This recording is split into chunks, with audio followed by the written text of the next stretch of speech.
Hola, buen día. Mi nombre es Elena Ponce Martínez. Soy profesora del programa de Comunicación Social Periodismo en la Corporación Universitaria Minuto de Dios. En esta oportunidad quiero compartirles una experiencia desarrollada durante la pandemia para compartirles de qué se trata. He denominado esta ponencia el aislamiento social como escenario propicio para autorregular el aprendizaje.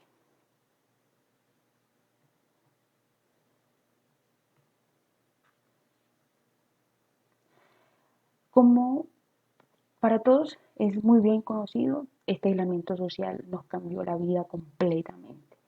Por supuesto, la educación no fue la excepción y tuvimos que irnos a las casas a cuidarnos. En esa tarea tuvimos que finalizar el semestre, darle continuidad a las clases, cambiar nuestras formas de evaluar, motivar al estudiante. Todo esto pues mediado por una pantalla.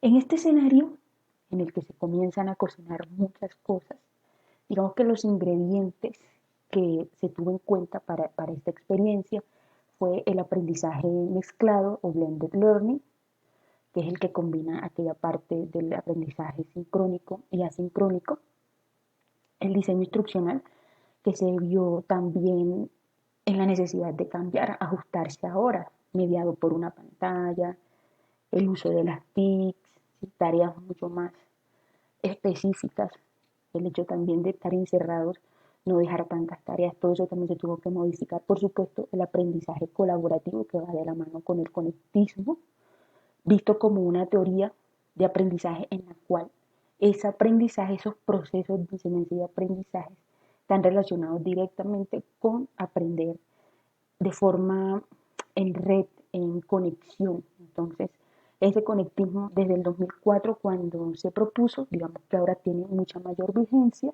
y por supuesto en este desarrollo de esta experiencia nos encontramos con la metacognición, ese ejercicio de también hacernos conscientes, pasar a un proceso muy activo, el aprendizaje.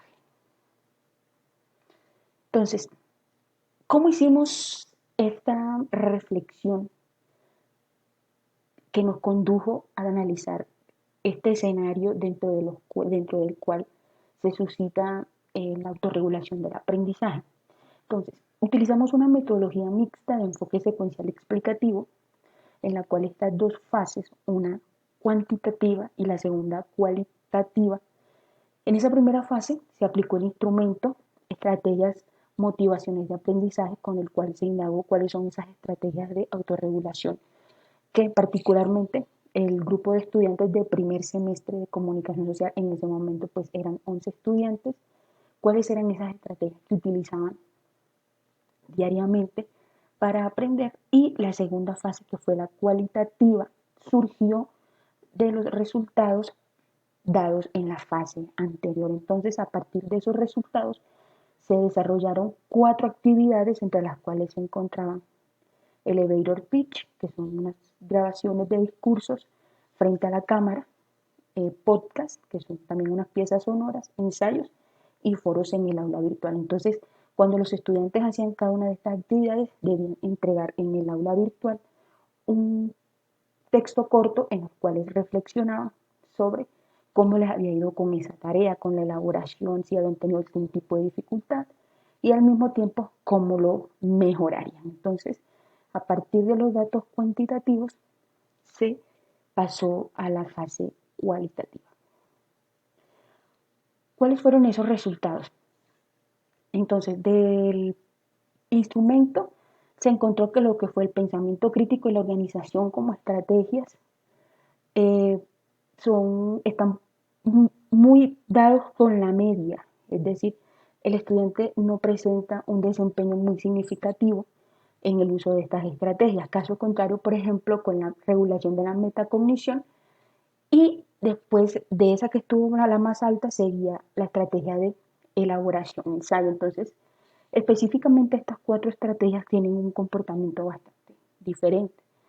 Como mencionaba anteriormente, lo que permitieron estos resultados fue pasar a la fase cualitativa. Entonces, en esa fase cualitativa, lo que se hizo fue analizar lo que el estudiante reflexionó en ese ejercicio de la metacognición. ¿Con qué nos encontramos aquí? Dificultades con dedicación de tiempo, dificultades con la comprensión de lecturas, dificultades con búsqueda de información. Entonces, en este cuadrito están contemplados esas categorías de las cuales, de las cuales salieron de la fase cualitativa. Ahora bien, cuando combinamos esos dos resultados, ¿qué nos encontramos?